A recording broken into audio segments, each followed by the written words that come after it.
Hello मेरे दोस्तों, so welcome back to my channel. देखो, स्टूडेंट्स के डिमांड पे ना first time ever on my YouTube channel हम क्या करने वाले हैं, हम कंसेप्ट्स के साथ साथ में क्वेश्चंस को भी क्लास में ही रिवाइज करने वाले हैं। ठीक है, तो अभी तक क्या होता था, या तो रिवीजन सेशन या practice session, but will be a combo of both. Start कर रही हूँ one of the most important chapter से, chapter number 5, income from salaries. ठीक है, अब इसमें मैम करवाओगे कैसे? जैसे स्टूडेंट सैलरी चैप्टर है, ठीक है। अच्छा, एक इम्पॉर्टेंट मैम, सारे चैप्टर्स कवर करोगे? नहीं, मैं वो चैप्टर्स कवर करूंगी जिसके प्रैक्टिकल क्वेश्चंस मैं करवा दूं, उसकी मुझे आप सबके डिमांड आ रही है। ठीक है, so most of the important chapters यहाँ कवर हो जाएंगे। फिर भी आपको लगता है कोई और एडिशनल चैप्टर चाहिए, बता देना कमेंट बॉक्स में। जैसे chapter number 5 income from salary से स्टार्ट कर रहे हैं, इस चैप्टर को मैं 3 दिन के अंदर अंदर आपका कवर करवा दूंगी with each and every question of ICAI study material. Her concept का क्वेश्चन हम यहाँ कवर कर लेंगे। अब फटाफट से बिना टाइम वेस्ट आ जाओ, स्टार्ट करते हैं। जिन्होंने चैनल सब्सक्राइब नहीं करा, सब्सक्राइब कर लेना, क्योंकि अब ये हम क्या करने वाले हैं, जनवरी 25 की प्रिपरेशन करेंगे इस तरीके से कि टैक्स की तो वही टेंशन खत्म होने वाली है। Let's start it. तो देखो, अब स्टार्ट कर रही हूँ मैं हमारे कंसेप्ट ग्रेचुटी से। आपको पता है, जब भी क्वेश्चन आता है हमें इस तरीके से स्टेटमेंट ऑफ सैलरी बनानी होती है, वो तो हम बना लेंगे। लेकिन बात आती है कि इन सबकी टैक्सेशन ट्रीटमेंट्स की, कि भाई कमीशन को कैसे लेना है, कितना टैक्स लगेगा, बोनस पे कितना टैक्स, ग्रेचुटी पे, पेंशन पे, लीव सैलरी पे, हर कंसेप्ट मैं आपको यहाँ कवर करवाऊंगी। लेकिन एक इंपॉर्टेंट बात, स्टडी मटेरियल से कवर करेंगे, बट हो सकता है क्वेश्चंस की सीक्वेंस में थोड़ी चेंज कर दूं। तो जो जो क्वेश्चंस कवर करेंगे उसको प्लीज टिक करते जाना, कि आपको कॉन्फिडेंस मिल सके कि हाँ भी सारे क्वेश्चंस हो गए। Let's start from the most important topic, gratuity. Gratuity क्या होता है? देखो, ग्रेचुटी मतलब जब एम्प्लॉयर ने एम्प्लॉय को कुछ एप्रिसिएशन दी, है ना, एक्स्ट्रा मॉनेटरी बेनिफिट दिया कि भाई तुमने अच्छा काम किया है, तो ये लो एक ग्रेचुटी तुम्हें हम दे रहे हैं। अब बात आती है, मैम ग्रेचुटी कब कब मिलती है? 2 टाइम पर, या तो ड्यूरिंग द एम्प्लॉयमेंट और या फिर eight the time of retirement. दोनों की टैक्सेशन ट्रीटमेंट बिल्कुल डिफरेंस है। ठीक है, तो सबसे पहले क्वेश्चन में चेक करना होता है कि ये जो ग्रेचुटी मिल रही है, ये ड्यूरिंग द एम्प्लॉयमेंट मिल रही है या eight the time of retirement. अगर तो भाई ड्यूरिंग द एम्प्लॉयमेंट है, बिना कुछ सोचे समझे, ठीक है, बिना कोई भी अपना दिमाग लगाए, सीधे सीधे लिख देना फुली टैक्सेबल। चाहे गवर्नमेंट एम्प्लॉय हो, चाहे नॉन गवर्नमेंट एम्प्लॉय हो, दोनों के लिए टैक्सेबल रहेगा, याद रखना। ठीक है, सिर्फ गवर्नमेंट एम्प्लॉय या ये नहीं है नॉन गवर्नमेंट के लिए टैक्सेबल है, दोनों के लिए कंप्लीटली टैक्सेबल है अगर ड्यूरिंग द एम्प्लॉयमेंट मिल रहा है। ओके, अच्छा मैम, सैलरी को कितने दिन में कंप्लीट करवा दोगे? 3 डेज में। ठीक है, सो मेरे साथ साथ क्वेश्चंस करते रहना। अब बात आती है, अगर वो रिटायरमेंट के टाइम पे मिल रहा है, अगर रिटायरमेंट के टाइम पे मिल रहा है, तो उन्होंने कहा कि मान लो जैसे 1 लाख रुपीज मिले। अब रिटायरमेंट है, एक तो वो बंदा ले रहा है, उसके पास ये नहीं है ना कि हर मंथ कुछ ना कुछ उसकी सैलरी आएगी, नहीं, तो उसको चलो कुछ सेव करवा लेते हैं, पूरे पे टैक्स नहीं लगाते, उसको एग्जाम्पशन दे देंगे, एग्जाम्पशन मिलेगी। अब पार्शियल एग्जाम्पशन मिलेगी, कुछ अमाउंट की एग्जाम्पशन होगी, फुली एग्जाम्प्ट नहीं है। कितनी एग्जाम्पशन मिलेगी ये बताया under section 10 clause number 10 of income tax act 1961 ने। लेकिन अगर ये है एक गवर्नमेंट एम्प्लॉय, सुन लो मेरी बात ध्यान से, अगर तो ये एक गवर्नमेंट एम्प्लॉय है, सरकारी काम कर, तो वो सरकार के लिए काम कर रहा है, गवर्नमेंट के लिए काम कर रहा है, तो उसके केस में it is fully exempt. Clear है? फुली एग्जाम्प्ट है। अगर तो ड्यूरिंग द एम्प्लॉयमेंट था तो दोनों के लिए टैक्सेबल था, eight the time of retirement है तो गवर्नमेंट एम्प्लॉय के लिए फुली एग्जाम, हमारे नॉन गवर्नमेंट एम्प्लॉय के लिए पार्शियल एग्जाम्पशन, जो बताई सेक्शन 10 क्लॉज 10 ने। अब इसके बेसिस पे क्या था, देखो, उन्होंने कहा है, अब ये चेक कर लो कि ये जो एम्प्लॉय है जिसको ग्रेचुटी मिल रही है, नॉन गवर्नमेंट एम्प्लॉय, क्या ये पेमेंट ऑफ ग्रेचुटी एक्ट में कवर हो रहा है या नहीं हो रहा। अगर कवर होगा, एक मेमोरी टेक्निक बता रही, तो उसको फायदा ज्यादा मिलेगा। क्यों भाई? ग्रेचुटी एक्ट में कवर है। एग्जाम्पशन कितनी मिलेगी? 15/26 मल्टीप्लाई बाय जो भी उसकी पर मंथ की सैलरी चल रही थी, मल्टीप्लाई, मैम सैलरी मतलब सिर्फ बेसिक नहीं स्टूडेंट, बेसिक प्लस डीए, और ये बोथ डीए होंगे, लेटेस्ट जो भी डीए उसको मिल रहा था, डीएनएस अलाउंस, बोथ मतलब होता है चाहे वो इन टर्म्स ऑफ एम्प्लॉयमेंट था चाहे इन टर्म्स ऑफ एम्प्लॉयमेंट नहीं था, दोनों को ऐड करोगे जो भी आएगा वो यहाँ पे बन जाएगा सैलरी। उतनी सैलरी लेनी है, मल्टीप्लाई बाय, क्या बोला मैंने, ग्रेचुइटी एक्ट में कवर है तो उसको फायदा होगा, यानी यहाँ मल्टीप्लीकेशन जो होने वाली है वो होगी। मान लो उसने काम किया था 20 ईयर्स 7 मंथ, तो अगर 6 महीने से एक्सेस उसने एक दिन भी काम कर लिया ना तो हम उसको राउंड ऑफ कर देंगे, यानी इसको 20 नहीं 21 लेंगे। सो 15/26 into salary per month multiply by 21। अगर 20 ईयर्स 4 मंथ्स होता तो 20 लेते, लेकिन 20 ईयर्स 7 मंथ्स है, इन एक्सेस ऑफ 6 मंथ्स है, तो हम उसको राउंड ऑफ करेंगे। Second, actual amount receive. Third, maximum ₹20 lakh. जो भी इसमें से सबसे कम है, विच एवर इज लोअर, जो भी सबसे कम है उतनी एग्जाम्पशन मिल जाएगी। क्लियर है? अब मान लो अगर वो पेमेंट ऑफ ग्रेचुइटी एक्ट में कवर नहीं हो रहा तो क्या क्या चेंजेस है ना, मैं यहाँ लिख के बता रही हूँ। नोट्स में मैंने सब कुछ दिया हुआ है, मैं यहाँ आपको बता रही हूँ चेंज, जिससे आपको समझ आ जाए। ठीक है, तो 26 की जगह तो भाई हो जाएगा 15/30। सैलरी, अब वो कहता है रुक जाओ, तुम पेमेंट ऑफ ग्रेचुइटी एक्ट में कवर नहीं हो तो सैलरी पे थोड़ा वर्क करो। कैसे? इसके केस में सैलरी देखो क्या लेनी है, we have to take the average salary, average salary of last 10 months. मान लो वो जो पर्सन है वो नवंबर में रिटायर हुआ, तो don't include the month of retirement, उससे पहले वाले 10 महीने ले लो, उसकी सैलरी की एवरेज निकालो, यानी उसको प्लस करके डिवाइडेड बाय 10 कर दो। उसमें ऐड क्या क्या करना है, सैलरी प्लस डीए, बोथ नहीं, डीए सिर्फ और सिर्फ अगर वो इन टर्म्स ऑफ एम्प्लॉयमेंट है, प्लस कमीशन अगर वो टर्नओवर का परसेंटेज है। फिक्स्ड वाली है तो नहीं लेनी, टर्नओवर का कमीशन है तो फिर टर्नओवर का परसेंटेज है तो लेनी है, ये होगी सैलरी। क्लियर? यहाँ उसने आपसे ज्यादा वर्कआउट करवा लिया।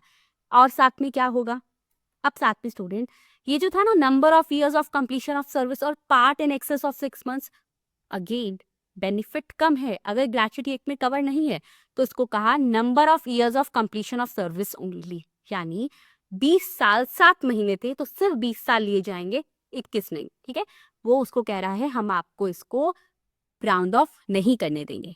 ये सेम है एक्चुअल अमाउंट रिसीव्ड और मैक्सिमम ₹20 लाख।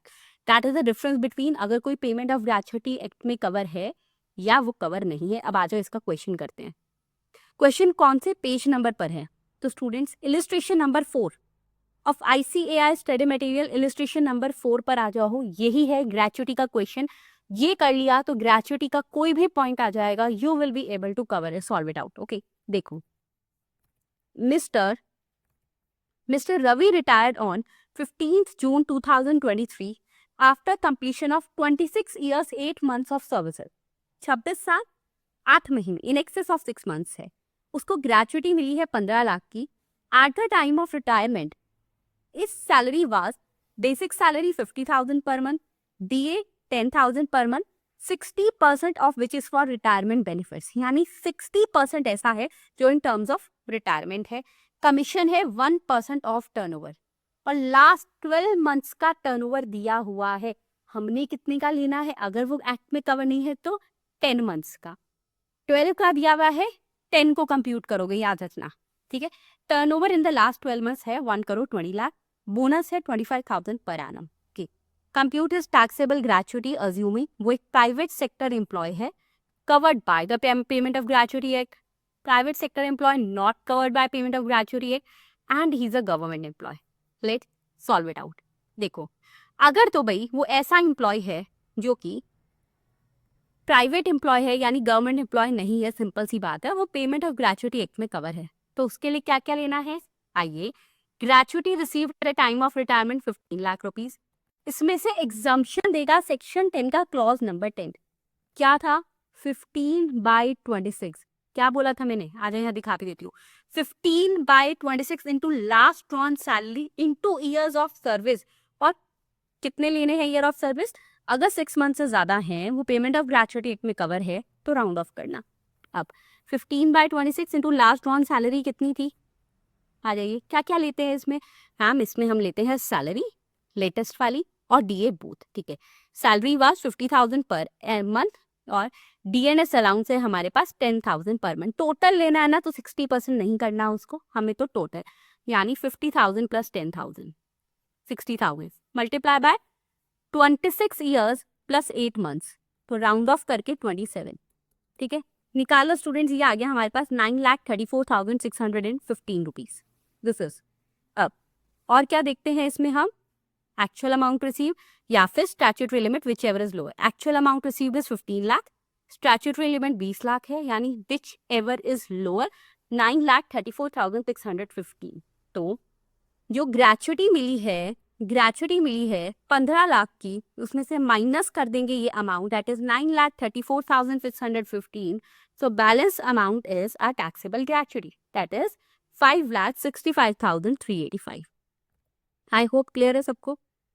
देखो 5,65,385। ओके, अच्छा स्टूडेंट्स मैसेजेस जरूर करेंगे, मैम एक बार कैलसी पे दिखा दो, डेफिनेटली, एक मिनट रुकिए। तो नेक्स्ट पार्ट जो है वो मैं आपको कैलकुलेटर पे कैलकुलेट करके दिखाऊंगी। नेक्स्ट पार्ट क्या था हमारे पास कि भाई मान लो वो पर्सन प्राइवेट सेक्टर एम्प्लॉय है but not covered by payment of gratuity act. तो इसके लिए क्या था, हाँ इसके लिए क्वेश्चन में करना है 15/30।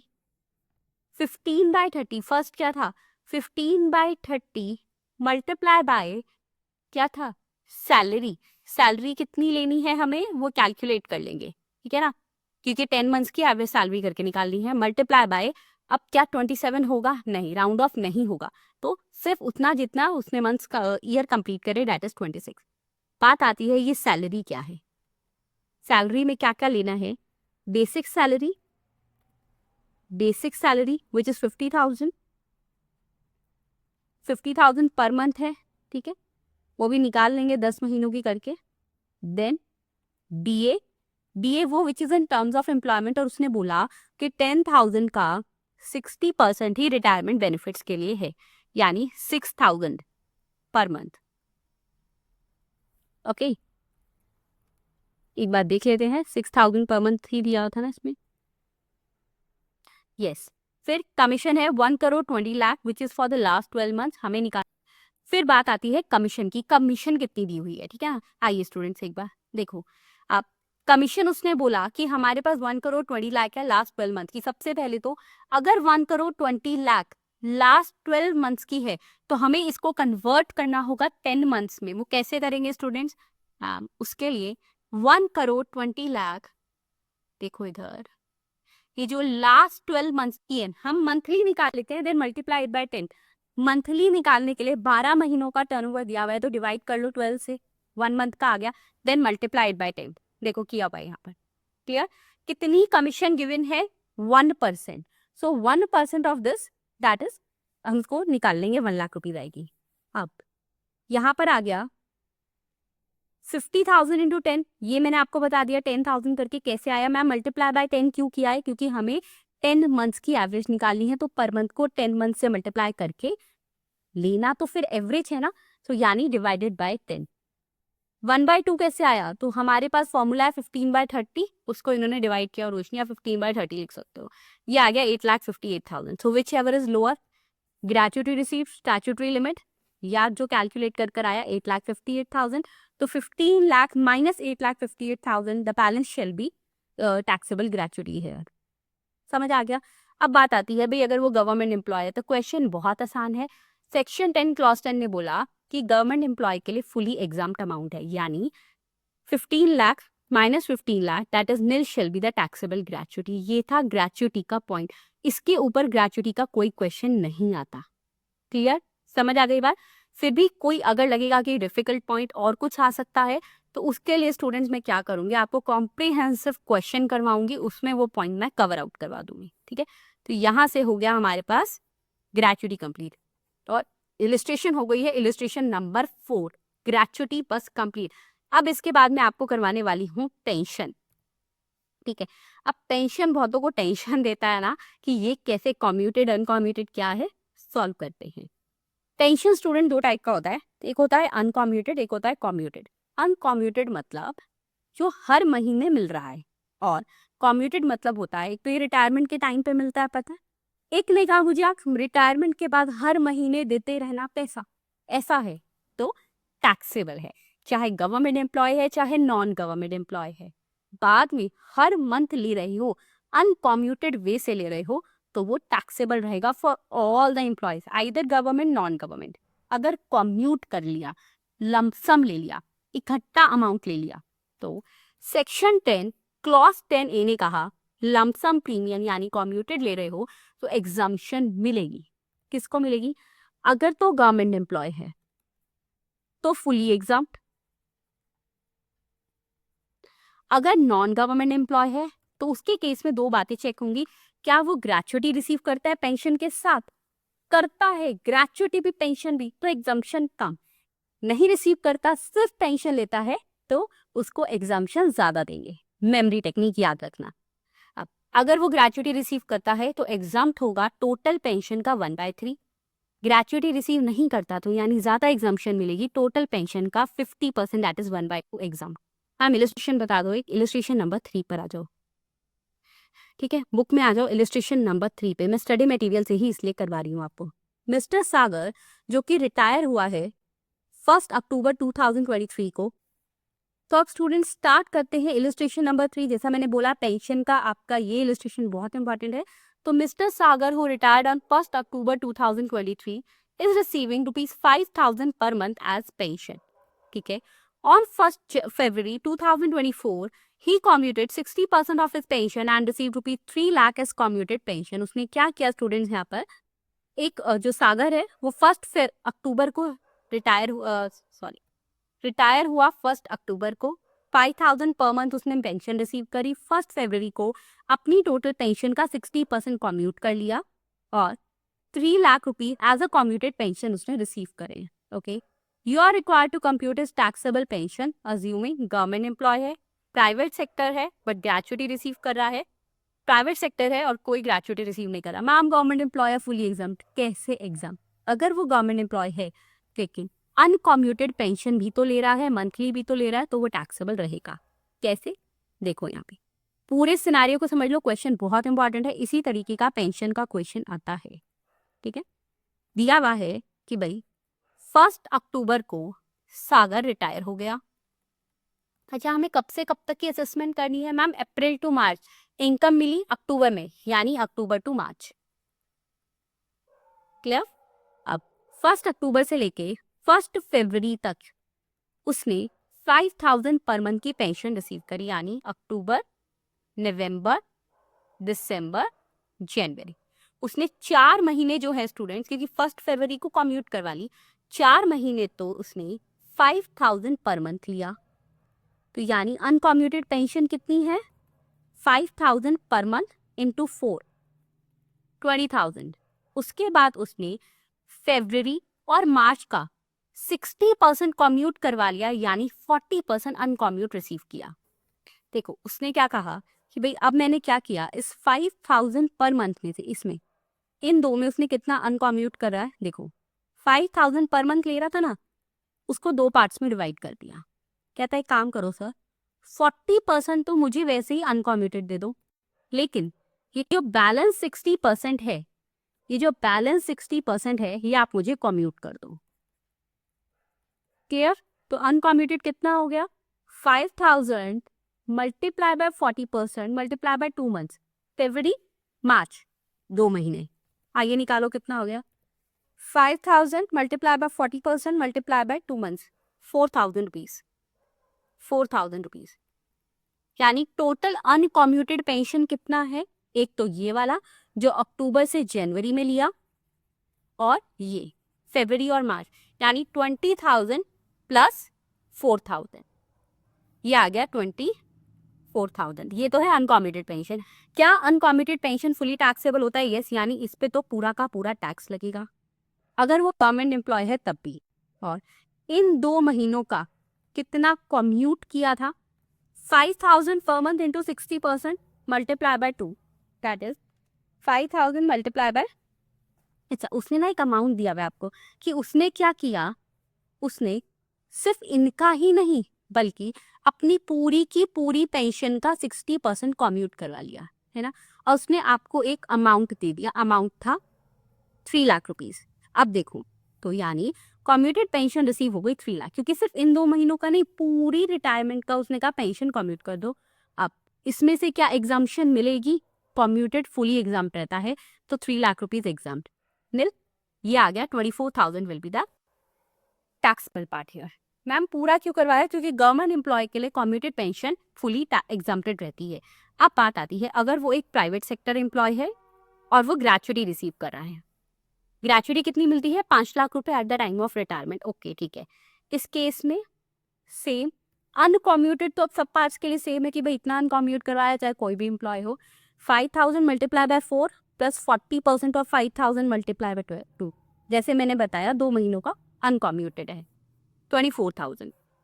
Commuted pension receive 3 lakh. अब कहा था टोटल पेंशन का अगर वो ग्रेचुटी रिसीव करता है तो 1/3 shall be the exempted amount. Ma'am तो दिया हुआ तो है 3 लाख रुपए, नहीं 3 लाख। अब देखो क्या कहा उसने कहा मैं अपनी 60% पेंशन कम्यूट कर रहा हूं जो कि है 3 लाख, यानी 3 लाख 60% पार्ट है, तो टोटल निकालनी होगी। टोटल पेंशन कैसे करोगे स्टूडेंट्स? 3 लाख, इसको डिवाइड कर देंगे 60% को, यानी डिवाइडेड बाय 60%। इसका मतलब 3 लाख डिवाइड बाय 60%, 5 लाख रुपए, यानी टोटल पेंशन उसको रिसीव हुई है 5 लाख रुपए। समझ आया ये 5 लाख कैसे आया है?